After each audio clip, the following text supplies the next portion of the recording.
It was supposed to be the next Star Wars. The toy line was unstoppable. The cartoon was a hit. The budget, enough to bet half of Spider-Man's future on it. So what went wrong? Why did it all collapse the moment it hit theaters? Let's find out. This is the failure of Masters of the Universe, the movie. The power to be masters of the universe. Before Masters of the Universe was a movie, it was a myth. But not the kind passed down through oral tradition or ancient scrolls. This one came boxed with a plastic action figure and a mini comic. Mattel launched the toy line in 1982, not with a movie deal, but with a strategy: sell the story alongside the figure. These mini comics built the world of Eternia from scratch, and that worked really well. By 1986, Masters of the Universe had exploded into a phenomenon, a $400 million juggernaut. There were toys, commercials, bed sheets, cereal boxes, and of course, the cartoon. Filmation's animated He-Man and the Masters of the Universe debuted in 1983 and solidified the lore for an entire generation. It added Prince Adam, it added I Have the Power. The stuff that defined He-Man to most fans didn't actually come from Mattel, it came from TV, but none of that mattered. And in the minds of two companies, Mattel and Cannon Films, it was time for He-Man to hit the big screen. And that's where the trouble began, because what looked like a natural evolution, toys to cartoon to movie, was actually an incredibly risky move.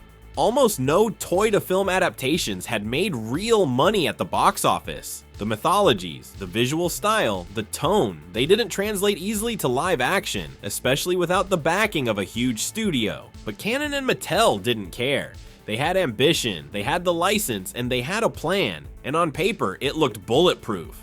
To write the script, Cannon brought in David Odell, best known for The Dark Crystal and Supergirl. His early drafts leaned into mythology. He imagined a sweeping tale with Snake Mountain, Beastman speaking full dialogue, and even a version of He-Man whose mother was from Earth. It was clear, Odell wanted a full-on space opera.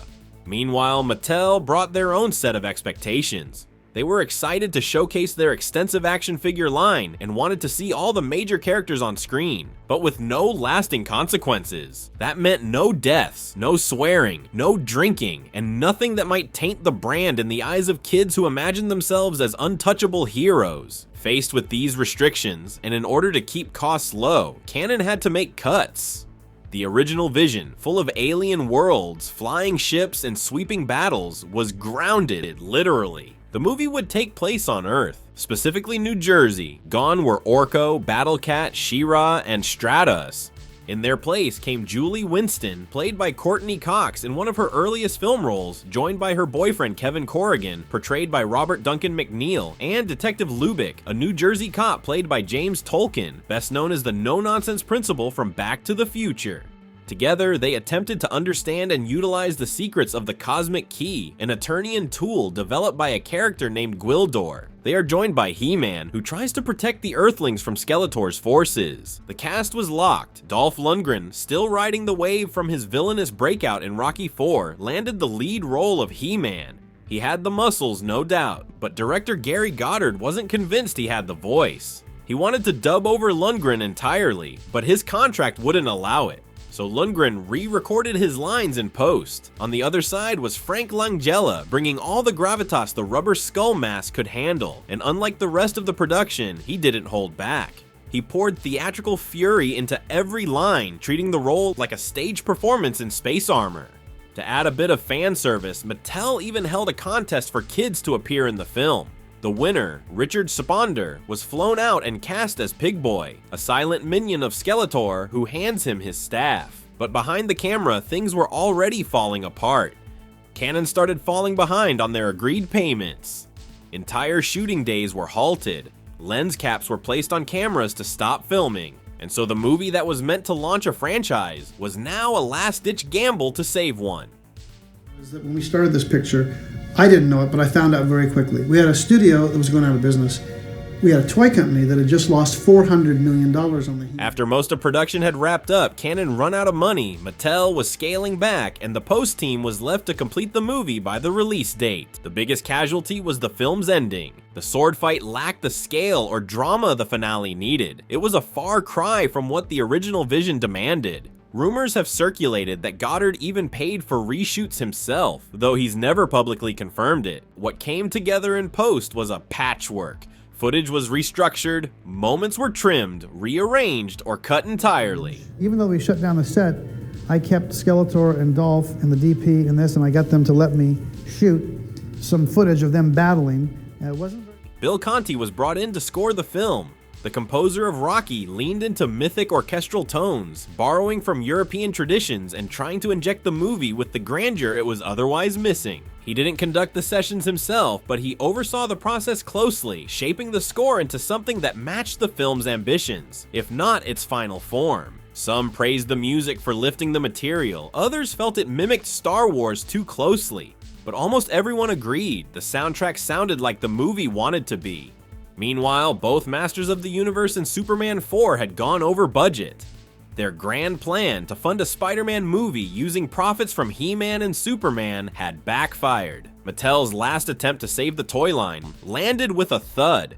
Whatever synergy once existed between toys and screen was gone.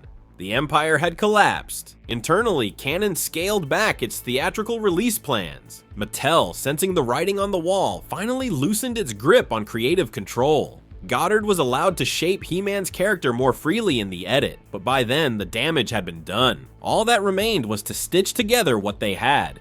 A compromised climax, a moody sword fight, and a brief tag teasing Skeletor's return, just enough to technically end the story and leave the door open for a sequel. But even that was wishful thinking. Masters of the Universe hit theaters on August 7th, 1987.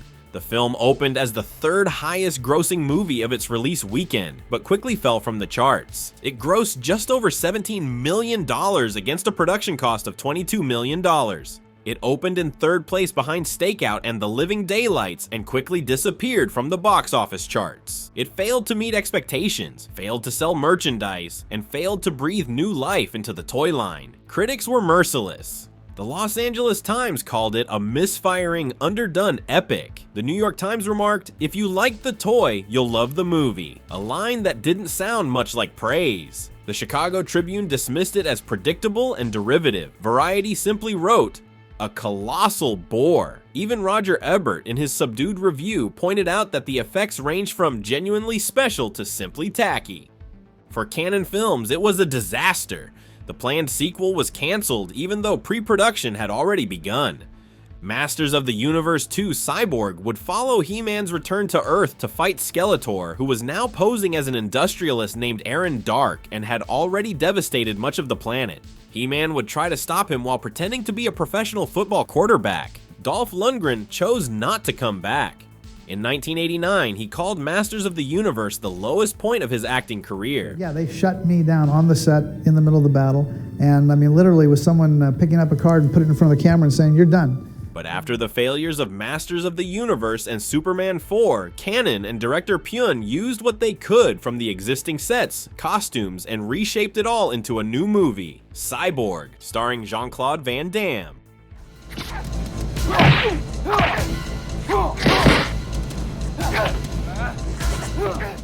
The studio fell apart soon after, and Mattel quietly moved on, rebooting the brand in 1990 with the New Adventures of He-Man.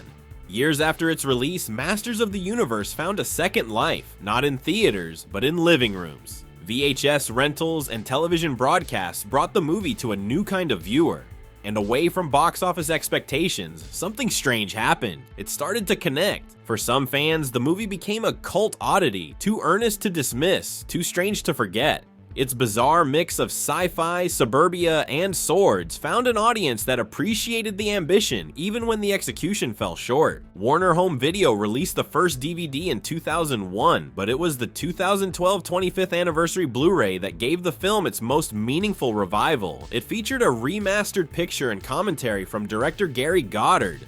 And now, after decades of stalled reboots, abandoned directors, and endless script rewrites, a new version is finally moving forward.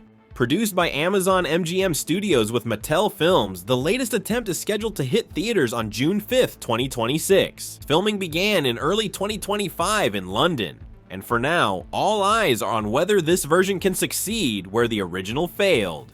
The truth is, the 1987 movie didn't fall apart because of one bad decision. It was the result of too many things going wrong at once. Not enough money, too many compromises, and a vision that was never allowed to fully take shape. But maybe it wasn't a total failure. Maybe it was just a misfit, a movie that didn't know where it belonged, but still found people who cared enough, so it survived. And speaking of survivors, next time we head into the deep woods where another misunderstood warrior fought a very different kind of battle, one that would change action movies forever.